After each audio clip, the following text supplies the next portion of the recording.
दिल्ली नागलोई में क्लास चल रहा था 11 फरवरी 1967 का।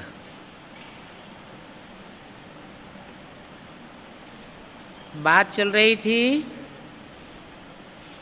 ये बड़ा भारी इम्तहान है।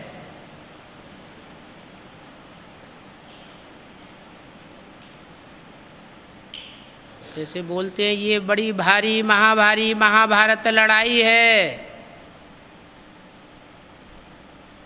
ऐसे बोला ये बड़ा भारी इम्तहान है।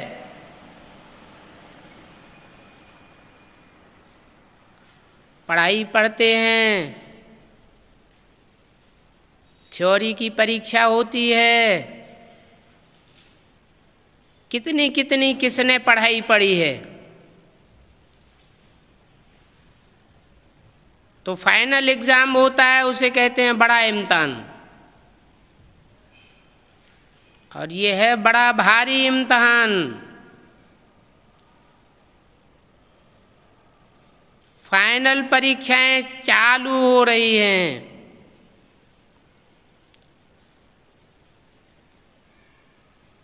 मनुष्य बड़ी परीक्षा पास करते हैं तो पहले वाली पढ़ाई थोड़ी ही याद रहती है। पढ़ते पढ़ते आखिरी तंत बुद्धि में आ जाता है।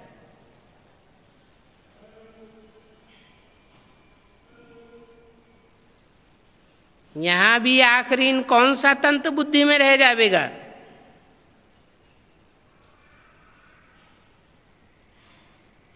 एक शिव बाबा, दूसरा न कोई। यहां भी ऐसे ही है। तुम पढ़ते आए हो, अंत में फिर बाप कहते हैं मन मना भव।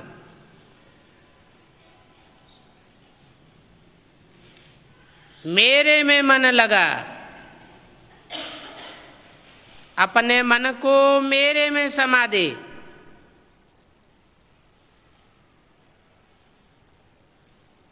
मेरे में समा दे, क्या बिंदी में समा दे? अगर बिंदी में समा दे तो सब परमधाम वासी बन जाएंगे 5000 साल के लिए।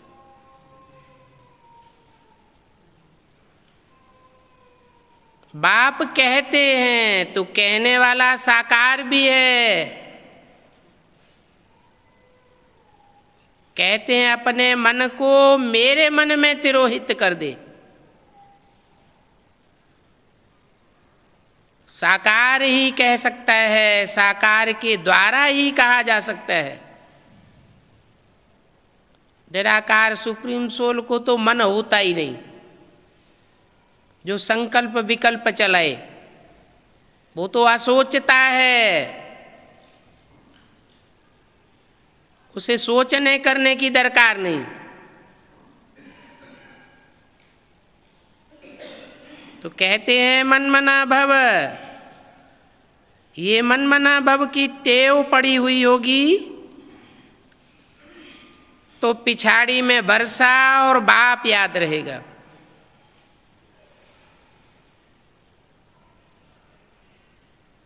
मुख्य है यह बात, और है कितनी सहज। उस पढ़ाई में भी अभी तो पता नहीं क्या क्या पढ़ते रहते हैं। जैसा राजा होता है वैसी ही वहां की रस्म रिवाज होती है।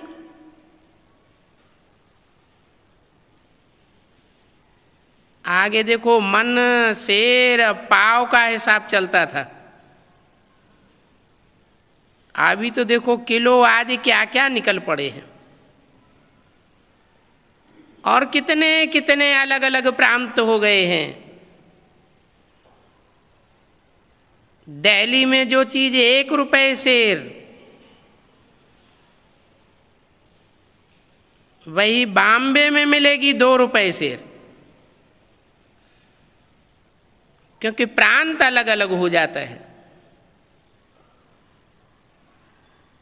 हर एक समझते हैं हम अपने प्रांत को भूखा थोड़े ही मारेंगे। कितने झगड़े आज होते हैं प्रांतों की लड़ाई में, कितना रोला है।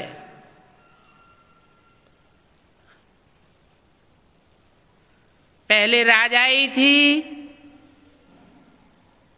राजाएं होते थे तो प्रांत आदि का कोई रोला नहीं था।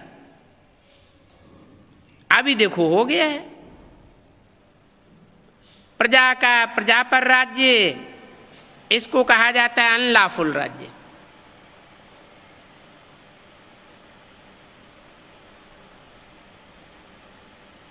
अनलॉफुल राज्य क्यों कहा? प्रजा के ऊपर प्रजा का राज्य।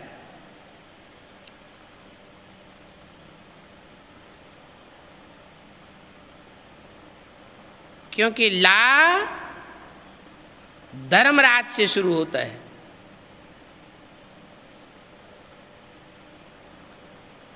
ऊंचे ते ऊंचा ला जानने वाला,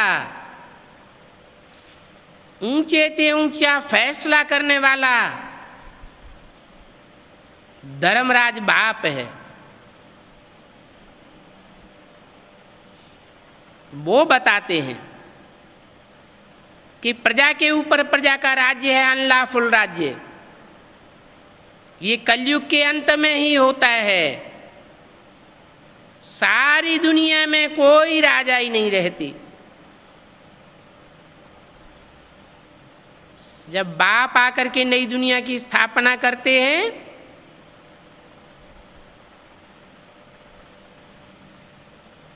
तो सारी दुनिया में एक ही राजाई, राजा के राज्य की स्थापना करते हैं।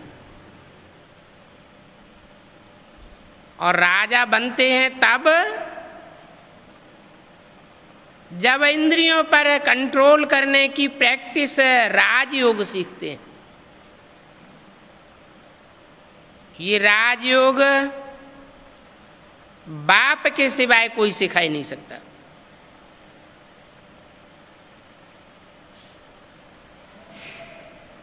जो बाप के असली बच्चे हैं वो बाप के असली मददगार बनते हैं।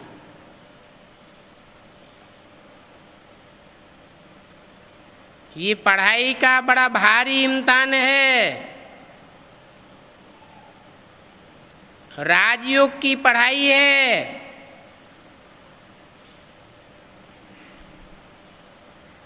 बड़े ते बड़े और छोटे ते छोटे राजाएं यहां बनते हैं। जन्म जन्मांतर की राजाई देने के लिए बाप अभी कलयुग के अंत और सतयुग के आदि के संगम पर आता है। बाकी तो आज है प्रजा के ऊपर प्रजा का राज्य।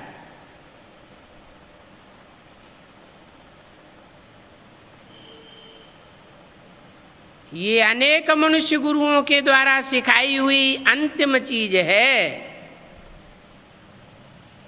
सब आधीन हो जाते हैं।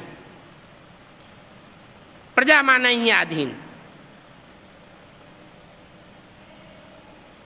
और राजा माने स्वाधीन।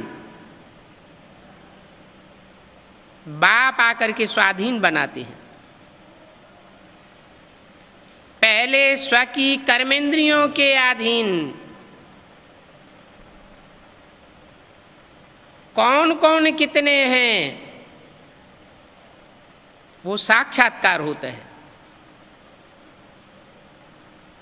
राजयोग से ये कर्मेंद्रियों की अधीनता खलास हो जाती है।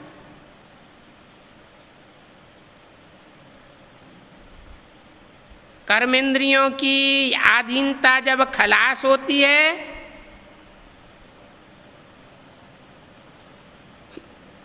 तो मन में एकाग्रता आती है। मन के अंदर दृढ़ इच्छा शक्ति पैदा होती है। जो संकल्प किया सो सिद्ध होता है।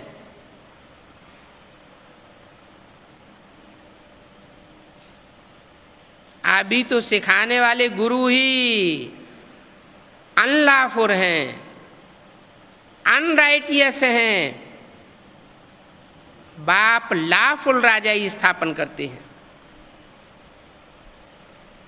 प्रजा के ऊपर प्रजा के राज्य को कहा जाता है अनलॉफुल, अनराइटियस, इररिलीजियस, इंसॉल्वेंट।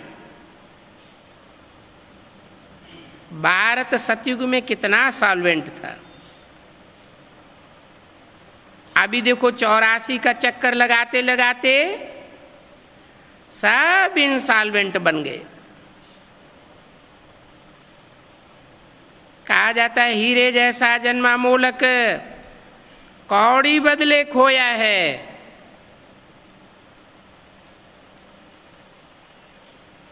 ये भारत की कहानी है। बाप कहते हैं तुम कौड़ियों के पिछाड़ी क्यों मरते हो।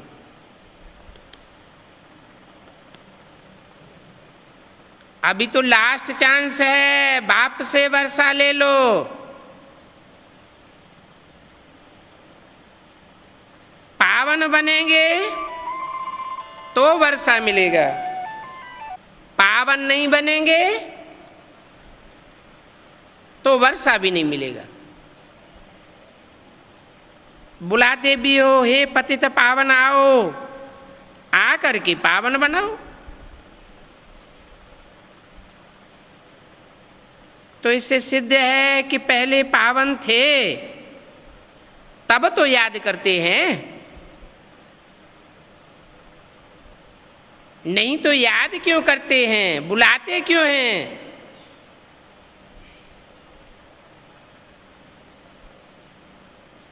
अभी तो है कलयुग। बाप कहते हैं मैं पावन दुनिया बनाऊंगा, और पावन दुनिया बनेगी तो पतित दुनिया का जरूर खलासा होगा, जरूर विनाश होगा। इसीलिए ये महाभारी महाभारत लड़ाई गाई हुई है। जो लड़ाई इस रुद्र ज्ञान यज्ञ से प्रज्वलित होती है,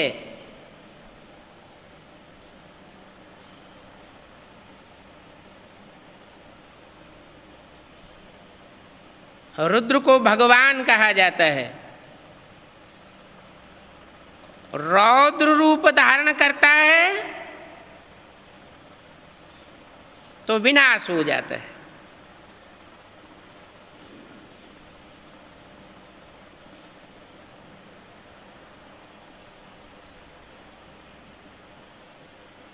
ड्रामा में ये विनाश होने की नूद है।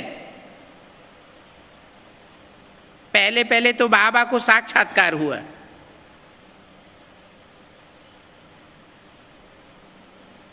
देखा कि इतनी बड़ी राजाई मिलती है तो इनको बहुत खुशी होने लगी। विनाश का साक्षात्कार भी कराया। मनमना भव, मध्याजी भव, तुम यह श्री लक्ष्मी नारायण बनेंगे। हैं तो ये गीता के अक्षर। मनमना भव, मध्याजी भव। कोई कोई अक्षर गीता के ठीक हैं। जो बाप बोलते हैं बाकी सब झूठ है। बाप कहते हैं तुमको जो ये ज्ञान सुनाता हूं ये फिर प्रायः लोप हो जाता है। कोई को भी पता नहीं है कि जब लक्ष्मी नारायण का राज्य था तो और कोई धर्म नहीं थे।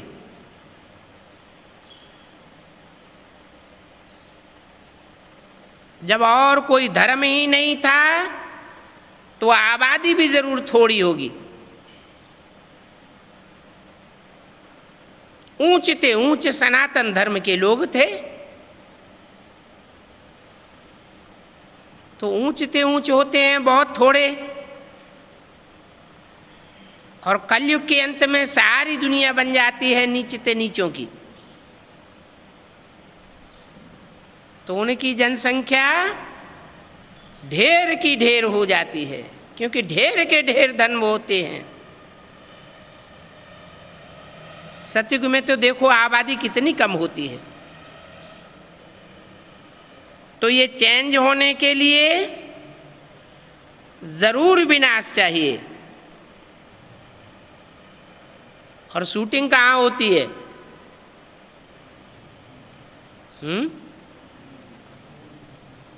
विनाश की भी और स्थापना की भी शूटिंग कहाँ होती है? ब्राह्मणों की संगम युग दुनिया में।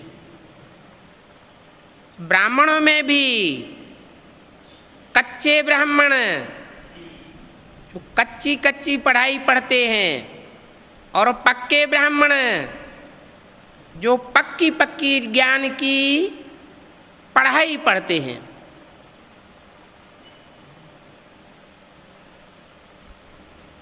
जो पक्की पढ़ाई पढ़ते हैं उनमें भी नंबरवार पुरुषार्थ अनुसार।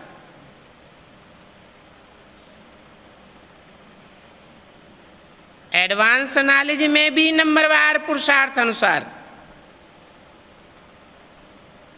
एडवांस में बीज तो सब हैं,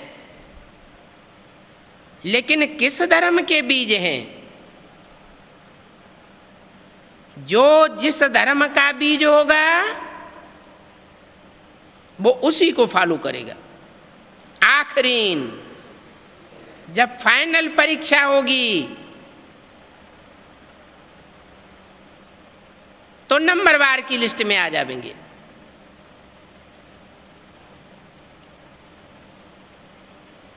तो जरूर जो ऊंचे ते ऊंचे सूर्यवंश है उसका फाउंडेशन लगाने वाले बहुत थोड़े बचेंगे।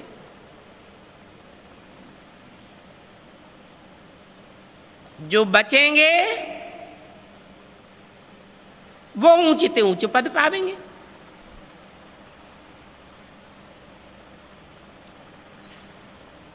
पहले बचते हैं 8,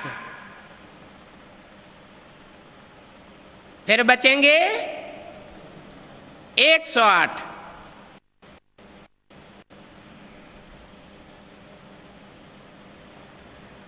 वो हैं राजाएं, जिन्होंने राजयोग की पूरी पढ़ाई पढ़ी। उनमें भी नंबरवार।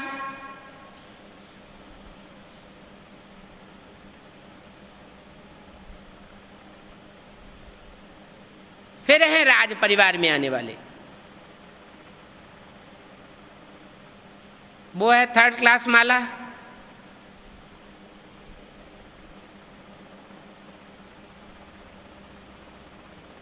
सेकंड क्लास कहो, फर्स्ट क्लास है 108। 8 तो पास विधानर है।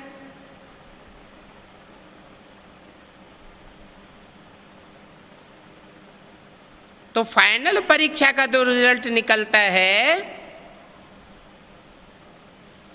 उसमें सब थोड़े ही आ जाएंगे। वो होता है स्थूल विनाश।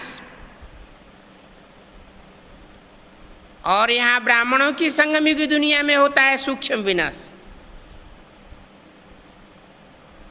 बाप को पहचानते हैं, निश्चय बुद्धि बनते हैं तो जैसे जिंदा हुए।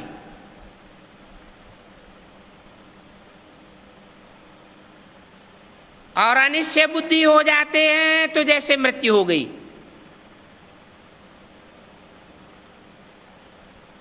कोई की मृत्यु होती है तो दूसरे बाप के यहां जन्म लेना पड़ता है, बाप बदल जाता है। यहां भी ऐसे है। इसलिए बोला ये बड़ी से बड़ी भारी इम्तिहान है।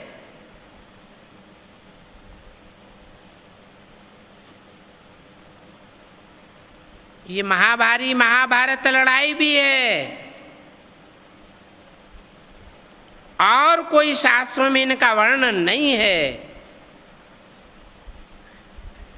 जरूर भगवान भी होगा।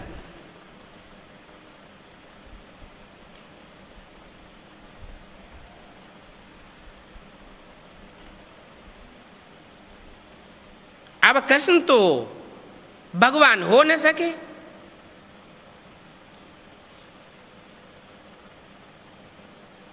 कृष्ण भी भगवान नहीं, विष्णु भी भगवान नहीं, ब्रह्मा भी भगवान नहीं, कोई भी 33 करोड़ देवताएं भगवान की कोटि के नहीं कहे जाते। भगवान तो ऊंचे ते ऊंचे एक है, जिसका नाम सुप्रीम सोल बाप के साथ गाया हुआ है। कहते हैं शिव शंकर भोलेनाथ।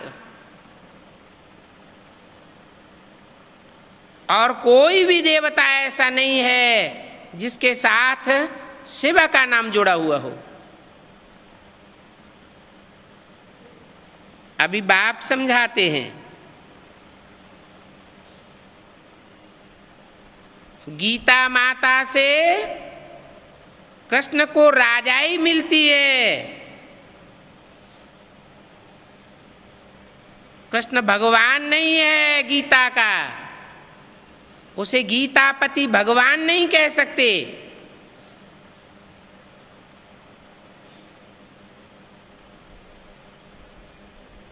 भगवान तो एक है।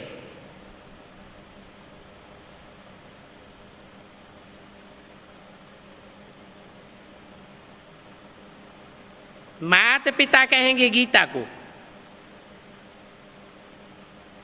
उससे ही फिर तुम देवता बनते हो।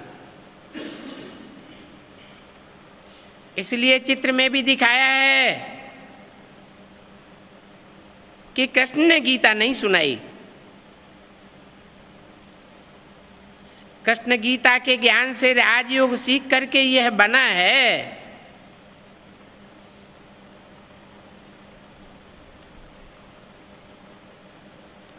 कल फिर कृष्ण होगा।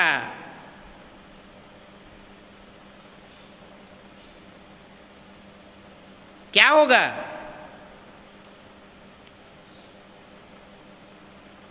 नारायण होगा।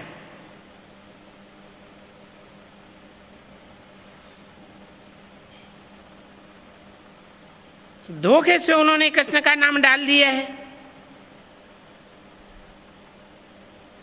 तो बाप समझाते हैं, ये बात अपने अंदर पक्की कर लो। ऐसा ना हो साधु संत आदि उल्टी बातें सुना करके तुमको नीचे गिराए देवे।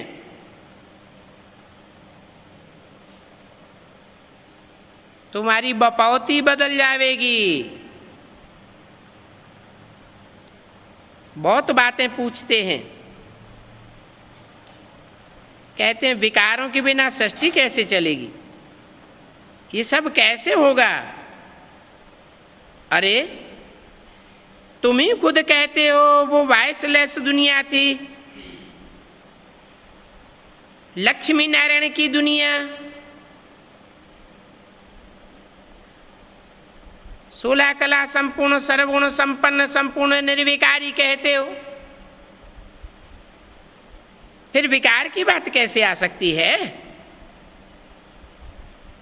तो देखो तुम्हारे दुश्मन बहुत हैं। अभी तुम बच्चे जानते हो बेहद के बाप से बेहद की बादशाही मिलती है। तो जिससे बेहद की बादशाही मिलती है उस बाप को याद क्यों नहीं करना चाहिए? बेहद की बादशाही, बेहद की बादशाही क्या है और हद की बादशाही क्या है? हद की बादशाही वालों को हद का मुकुट होता है और बेहद की बादशाही वालों को बेहद का मुकुट होता है। ये डबल ताज है। प्योरिटी का ताज भी चेहरे से देखने में आवेगा और जिम्मेवारी का ताज भी देखने में आवेगा। ये ऐसा इंसान है जिसकी रिजल्ट यहां ही देखने में आवेगी। ऐसे नहीं कि इम्तिहान हम यहां देवेंगे और सतयुग में जाकर के जन्म लेंगे तो वहां उसका रिजल्ट देखने को मिलेगा।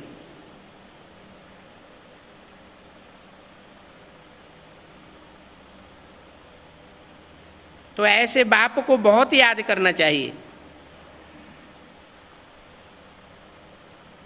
ये दुनिया सारी पतित है। पतित दुनिया में सब पतित होते हैं और पावन दुनिया में सब पावन होते हैं।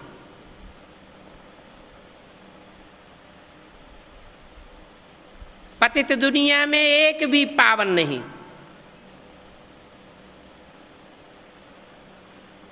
एक बाप ही वर प्योर गाया हुआ है जो आकर के पतितों को पावन बनाते हैं। पहले बुद्धि पावन बनती है।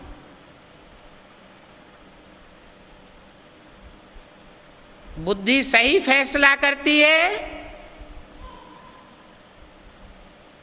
तो मन रूपी ब्रह्मा भी पावन बनता है। मन के पावन बनने से 10 इंद्रियां पावन बन जाती हैं, चाहे वो ज्ञान इंद्रियां हो या कर्म इंद्रियां हो। ज्ञान इंद्रियों की पावर पहले देखने में आवेगी।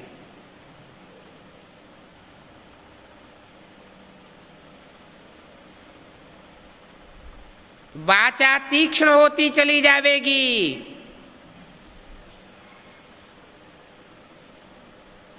दृष्टि में फोर्स आ जाएगा।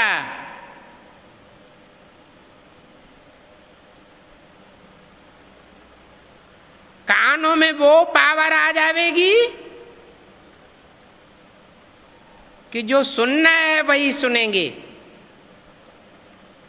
जो नहीं सुनना है सुनते हुए नहीं सुनेंगे।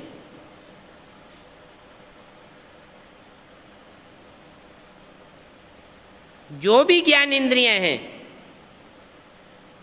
जैसे बाप सिखाते हैं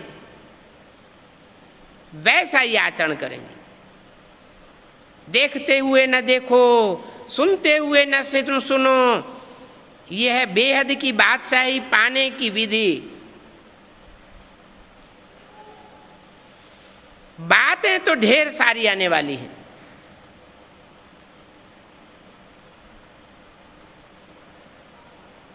बातें आवेंगी, बुद्धि को भ्रम आवेंगी, लेकिन जिनकी बुद्धि में एक बाप बैठा हुआ होगा उनको बाप की बातें याद आवेंगी।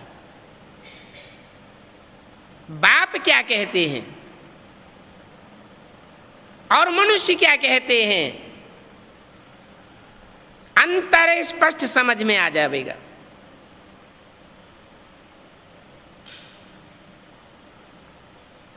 पतित दुनिया में पतित मत सुनाने वाले तो ढेर हैं। कुंभ के मेले पर देखो कितने लाखों जाते हैं। अब कहते हैं वहां 3 नदियां मिलती हैं।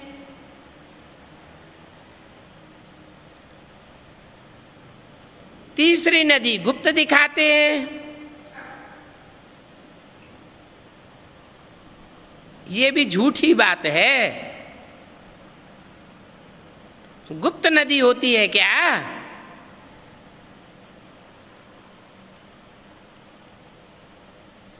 यहां भी देखो गौमुख दिखाया है। कहते हैं गंगा गौमुख से आई।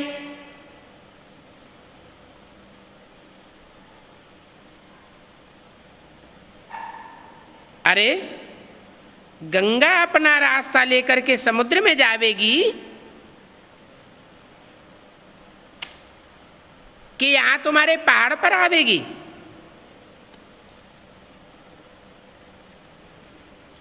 गंगा तो ऊपर से नीचे की ओर जाती है, सभी नदियां ऊंची स्टेज से उतरती हैं और नीचे की ओर जाती है, आखिरी सागर में मिल जाती हैं।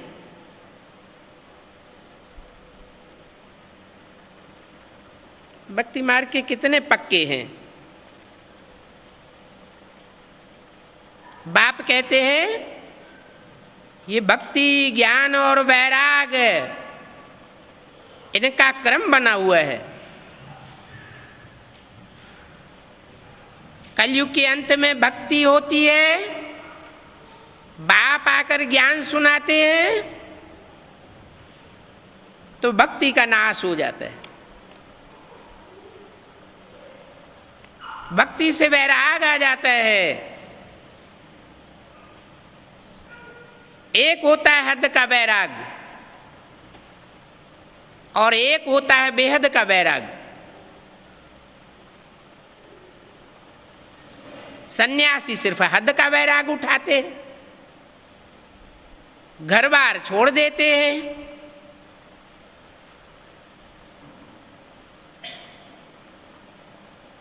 स्थूल रूप में देखने में आता है ये बड़े वैरागी हैं, लेकिन मन बुद्धि से वो ही सब याद आता रहता। तुम्हारा फिर बेहद का वैराग है। तुम स्थूल में कुछ भी छोड़ते नहीं हो, लेकिन मन से वैरागी हो जाते हो। मन तुम्हारा संसार के पदार्थों में, संसार की बातों में, संसार के संबंधियों में मन रमायमान नहीं होता है। जिसको कहते हैं देखते हुए न देखना और सुनते हुए न सुनना, ऐसे सभी इंद्रियों के लिए ये बात लागू होती है।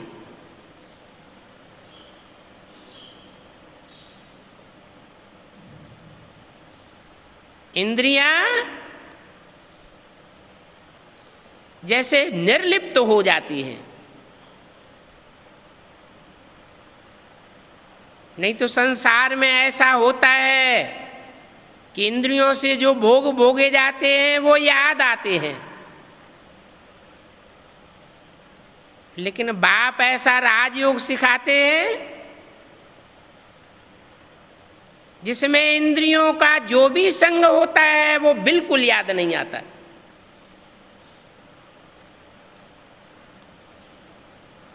एक बाप ही याद आवे।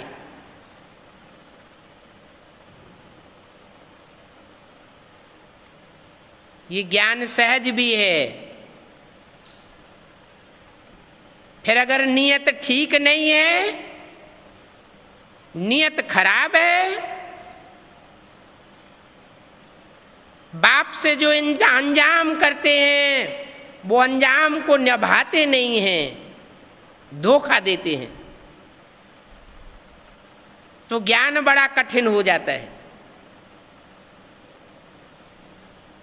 और योग तो है ही कठिन।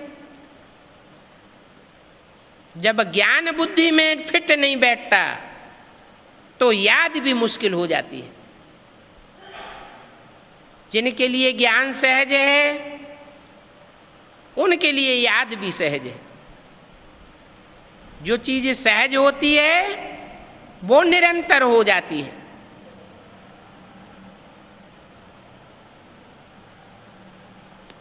सन्यासी तो सिर्फ घर बार छोड़ करके जंगल में रहते हैं, जन्म जन्मांतर सन्यासी बनते रहे, खुद भी भटकते रहे, दुनिया को भटकाते रहे, न खुद भगवान को पाया और न दूसरों को सच्चा रास्ता बताया। यहां तो वो बात नहीं है। तुम तो बुद्धि से सारी दुनिया का संन्यास करते हो। ये बेहद का संन्यास तुमको सीखना है, समझना है, और प्रैक्टिकल में करके दिखाना है।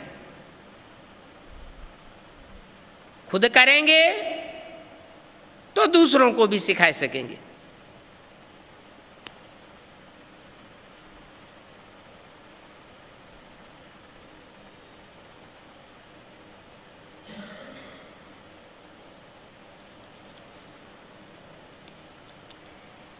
अच्छा, बच्चों को गुड मॉर्निंग।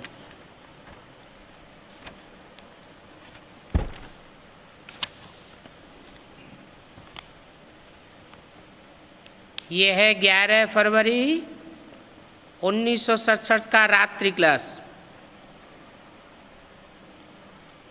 बच्चे अब जान गए हैं दुनिया में ऐसा कोई मनुष्य नहीं जिनको ये पता हो भगवान मनुष्य सृष्टि रचते हैं।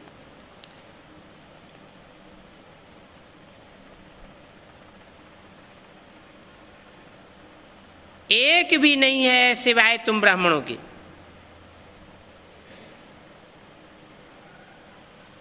कौन सी सृष्टि रचते हैं? मनुष्य सृष्टि। मनुष्य किसे कहा जाता है? मनु की औलाद मनुष्य कहा जाता है। जो मन से सत्य का चिंतन करे, मनन करे, फिर धारण करे।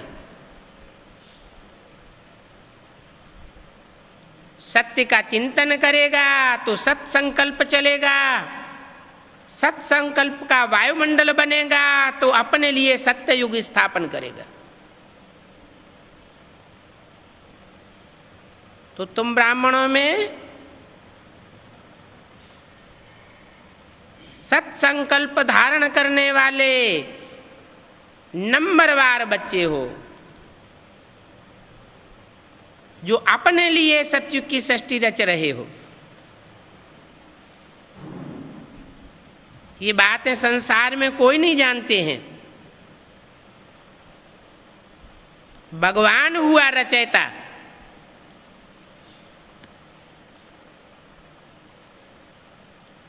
रचयिता साकार होता है या निराकार? रचयिता साकार होगा तो रचना भी साकार होगी।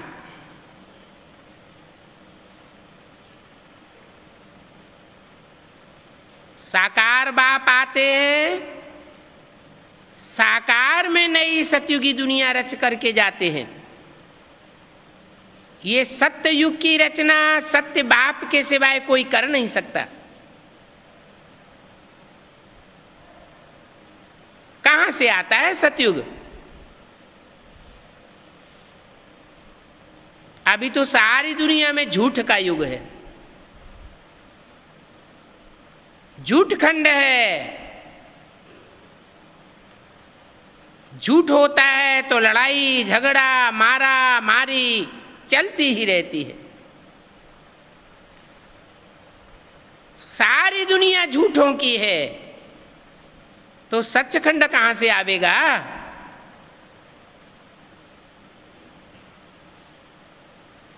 जरूर सत्य बाप को आना पड़े। सिख लोग कहते हैं सत श्री अकाल। वो ऐसा सत्य है कि उसको और उसके बच्चों को काल खा नहीं सकता। बाप भी सत्य है, बाप के बच्चे भी सत्य।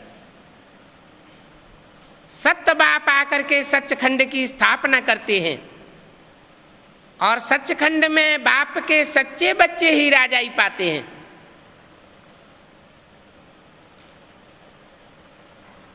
झूठ बातें बनाने वाले उस सचखंड में जा नहीं सकेंगे। बल भगवान आता है, भगवान से पढ़ाई भी पढ़ते हैं, लेकिन आखिर इन दूसरे धर्म में कन्वर्ट हो जाते हैं।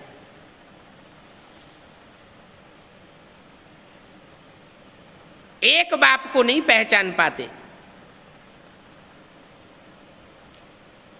कोई तो ऐसे हैं एक धर्म से दूसरे धर्म में, दूसरे धर्म से तीसरे धर्म में, चौथे धर्म में कन्वर्ट ही होते रहते हैं। उनका एक धर्म पिता पक्का नहीं हो पाता।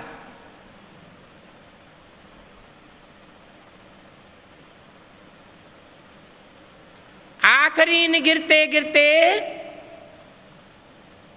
नास्तिक बन जाते हैं।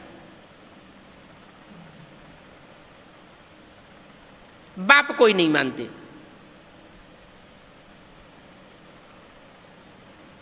अब ऐसा दुनिया में कोई होता है जो बाप के बिगर पैदा होता हो?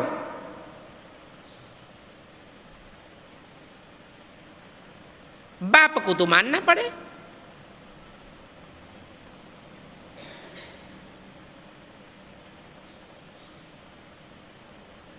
तो जो बाप है, बाप से वर्षा मिलता है। ऊंचते ऊंचे बाप है तो ऊंचते ऊंचे वर्षा मिलता है। ऊंचते ऊंचे ये शब्द ही जाहिर करता है कि नंबरवार नीचते नीच बाप भी हैं।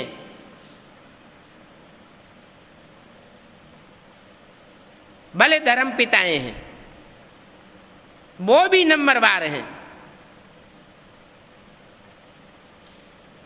भले उनको ग्रेट फादर कहा जाता है,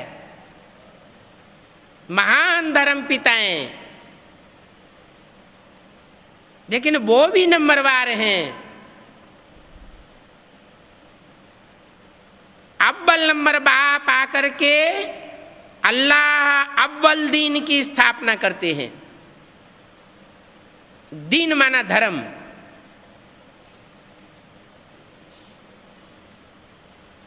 तो अव्वल नंबर बाप की अव्वल नंबर श्रीमत पर ही चलना पड़े।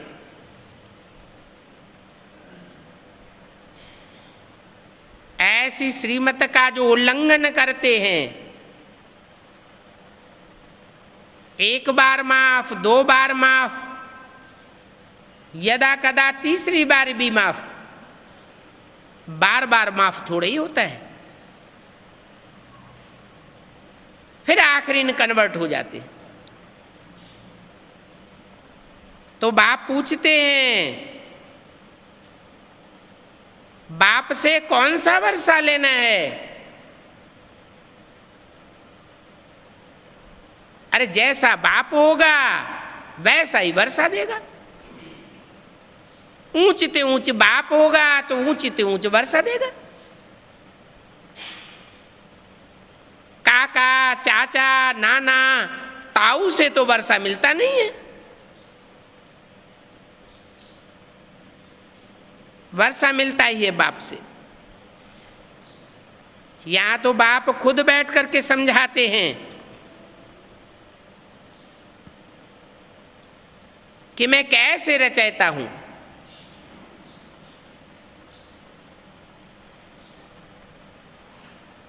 कैसे शब्द ये जाहिर करता है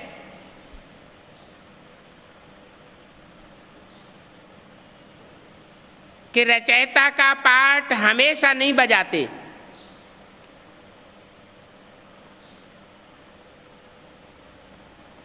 सुप्रीम सोल ज्योति बिंदु के रूप में ऊंचते ऊंचे धाम में जब रहते हैं 5000 साल, तो उस समय उनको रचयिता नहीं कहा जा सकता। ऐसे नहीं कि वो बिंदु बिंदु आत्माओं का रचयिता है, क्योंकि आत्माएं भी अनादि हैं और उन बिंदु बिंदु आत्माओं का बाप भी अनादि है। अनादि है तो रचने का सवाल ही नहीं।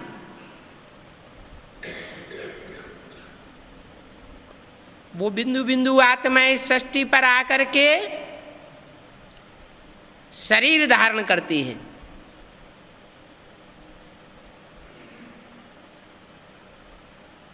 उनको जीव आत्मा कहा जाता है, जीवित आत्मा।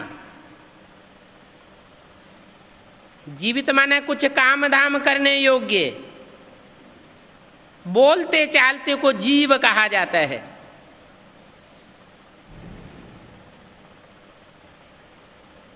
तो ऐसी बोलने चालने वाली जीवात्माएं जो मनुष्य के रूप में होती हैं,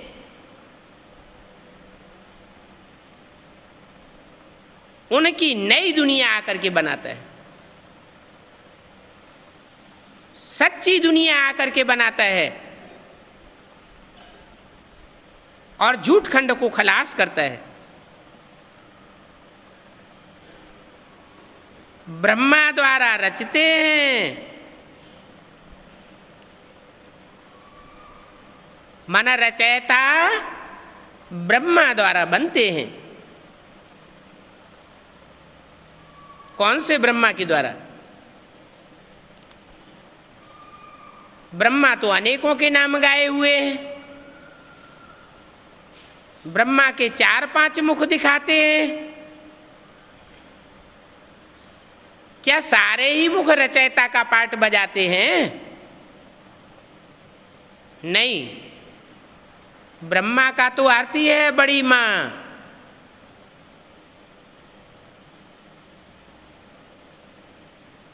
माँ एवरलास्टिंग रचयिता नहीं होती, माँ भी रचना है।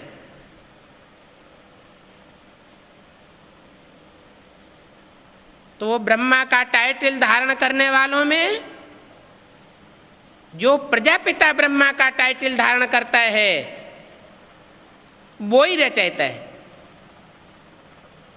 जो आदि ब्रह्मा है। उस ब्रह्मा के द्वारा रचना रच करके फिर विष्णु के द्वारा पालना कराता हूं। जो ब्रह्मा सो विष्णु बन जाता है। बाप कहते हैं विष्णु कोई अलग से 4 हाथों वाला देवता नहीं है। हाथ माना भुजाएं,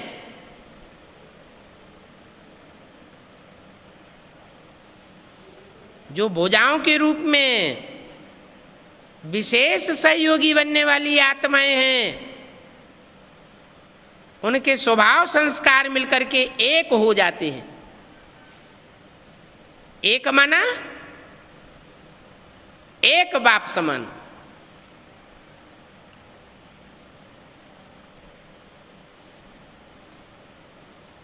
तो ऐसे प्रजापिता ब्रह्मा से ब्राह्मण ब्राह्मणियों को रच करके फिर इनको पढ़ाकर फिर इनको पद प्राप्त कराता हूं। कितनी बार फिर बोला?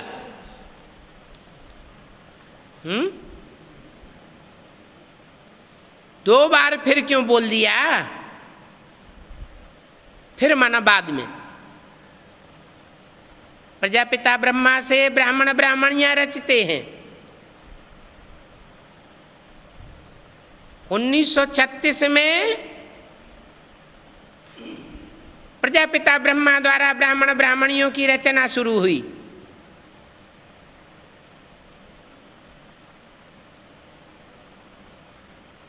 उसके बाद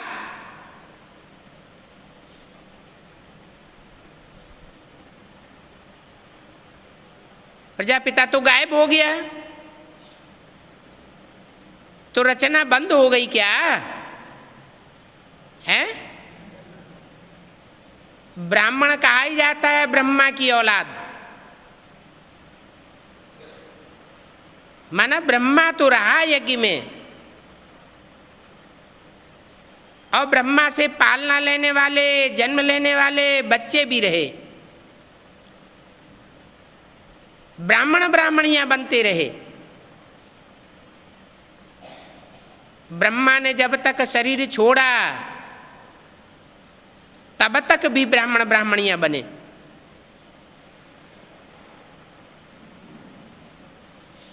शरीर छोड़ने के बाद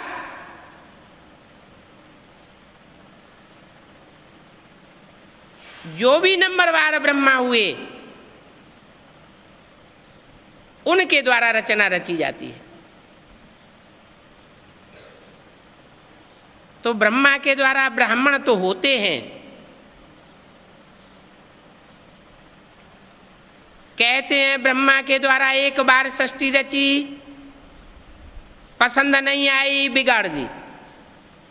दूसरी बार सृष्टि रची, पसंद नहीं आई, बिगाड़ दी। आखिर इन फाइनल हो ही जाता है।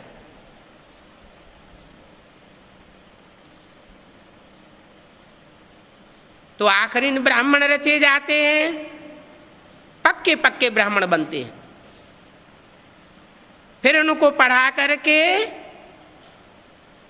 फिर पद प्राप्त कराते हैं।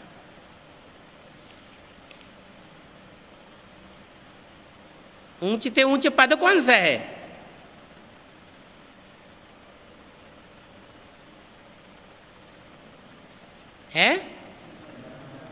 नर से नारायण, नारी से लक्ष्मी, लक्ष्मी नारायण, जिनको विष्णु कहा जाता है। बाप आते ही नई दुनिया रचने, पुरानी दुनिया को खलास करवा देते हैं, नई दुनिया की पालना कराते हैं। तो गाया हुआ है ब्रह्मा द्वारा स्थापना, काय की स्थापना है? ब्राह्मण धर्म की भी स्थापना, और ब्राह्मण धर्म की स्थापना तो हुई, ब्रह्मा द्वारा ब्राह्मण ब्राह्मणियों को रचते हैं, फिर जब प्रजापिता ब्रह्मा द्वारा वर्षा देते हैं। तो कौन सा कार्य रहा हुआ है?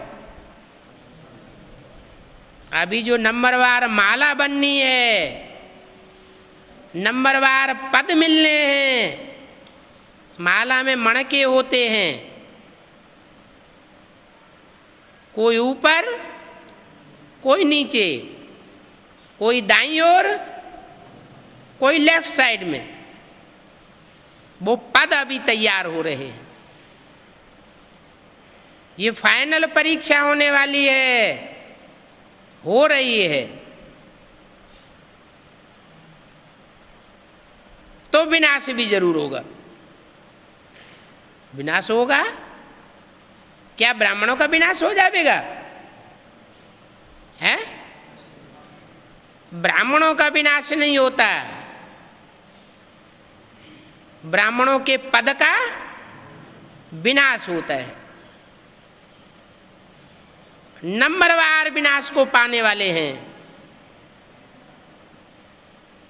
शंकर द्वारा विनाश।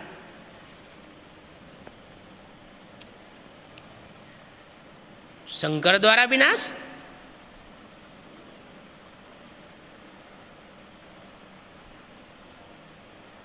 शंकर विनाश करते हैं क्या? एक तरफ कहते हैं असुर संहारिणी शक्तियां गाई हुई हैं, और दूसरी तरफ कहते हैं शंकर द्वारा विनाश। आखिर सच्चाई क्या है?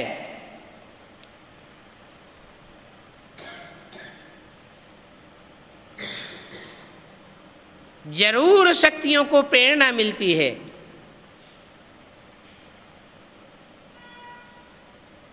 तब प्रैक्टिकल में असुर संहारिणी गाई हुई है।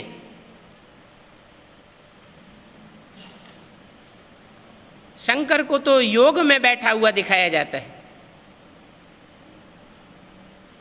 इसलिए मुरली में कहते हैं शंकर क्या करता है? कुछ भी नहीं। कर्मेंद्रियों से तो कोई काम करता हुआ नहीं दिखाते।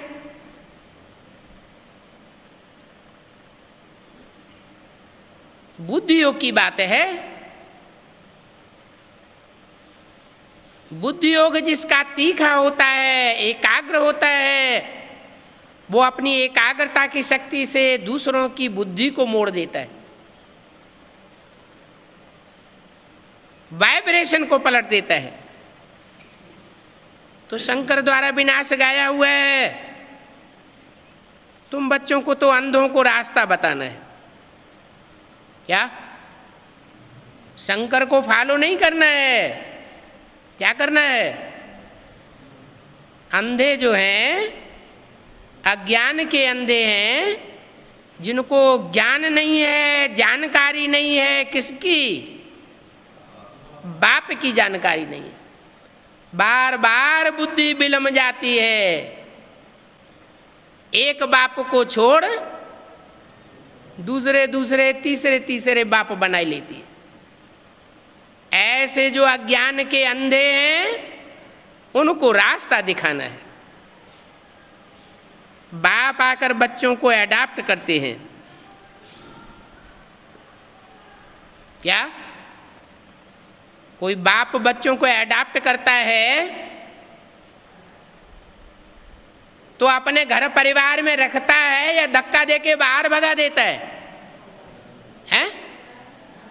रखने के लिए तैयार रहता है ना, धक्का तो नहीं देता कि अभी तुम अपनी जिंदगी बाहर बनाओ, फिर जब टाइम होगा तो हम तुमको बुला लेंगे।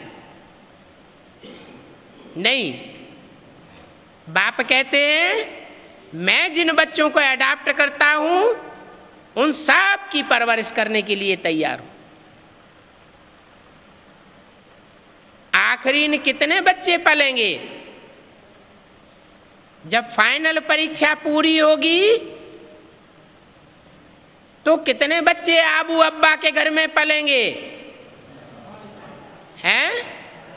4.5 लाख बच्चे पलेंगे। वो 4.5 लाख तो साकार में आंखों से दिखाई पड़ेंगे, और उनमें कोई अव्यक्त बच्चे भी हैं जो उन साकार में आकारी रूप में घुसे हुए रहेंगे। तो कितने टोटल की पालना होगी? 9 लाख की पालना होगी। एक चूल्हे की पालना होगी, एक परिवार होगा, एक बाप होगा, एक मत होगी, एक धारणा होगी।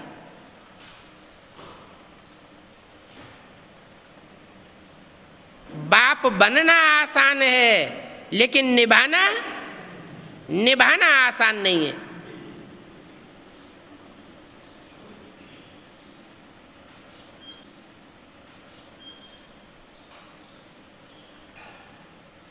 आसान है तो उस ऊंचते ऊंच बाप के लिए आसान है जिसके लिए मुरलियों में इशारा दिया है। इस ब्रह्मा के ऊपर तो बोझा बहुत है।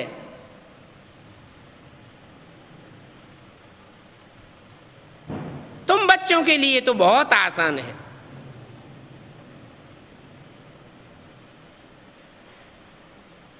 इनको तो बहुत फरुना रहता है कि बच्चों की पालना करनी है, बुद्धि चलती रहती है। तुम तो बेगमपुर की बादशाह, तुमको पालना आदि का फिक्र नहीं रहता है। ऑटोमेटिक पालना होती रहती है। तुम्हारे 63 जन्मों का हिसाब ऐसा बना हुआ है।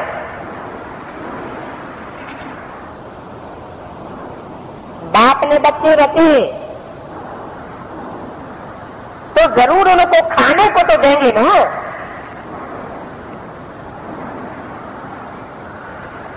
यदि ये कहेंगे अभी थोड़ा रुको,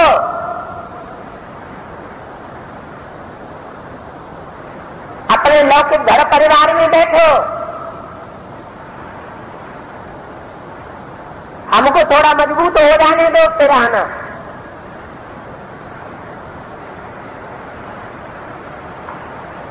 यहाँ तो ऐसे ऐसे डुप्लीकेट भगवान बन करके तैयार हुए पड़े हैं।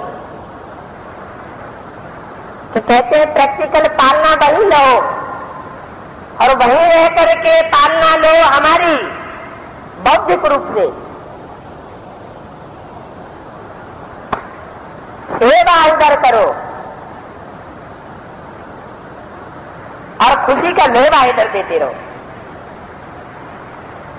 जैसे मुसलमान होते हैं ना, रहते हैं दूसरे दूसरे देशों में, खास करके भारत में तो बहुत ही मुसलमान है, 50%, 30% तो जरूर होंगे। रहते हैं भारत में और गीत कहाँ के गाते हैं?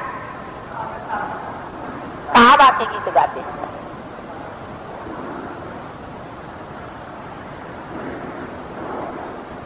तो ये दूसरे दूसरे धर्म के बापों का कमाल है। अपनी जनरेशन को अपने धर्मखंड में पालना नहीं दे पाते।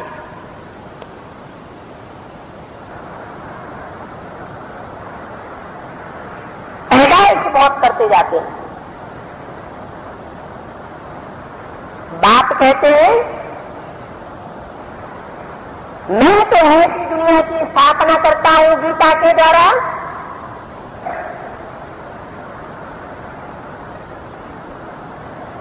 तो बहुत थोड़ी जनसंख्या रह जाएगी।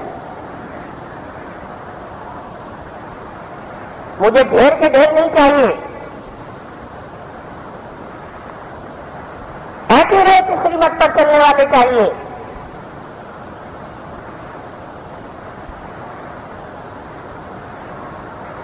तो देखो, तुमको बाप खाने के लिए क्या देते हैं?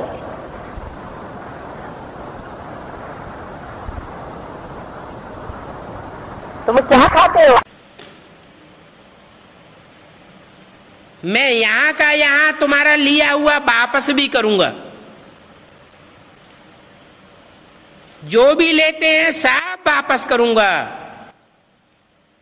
और ब्याज में 21 जन्म के लिए देता भी हूं। तो कितना बड़ा ब्याज मिलता है। इतना ब्याज और कोई दे नहीं सकता। ओम शांति।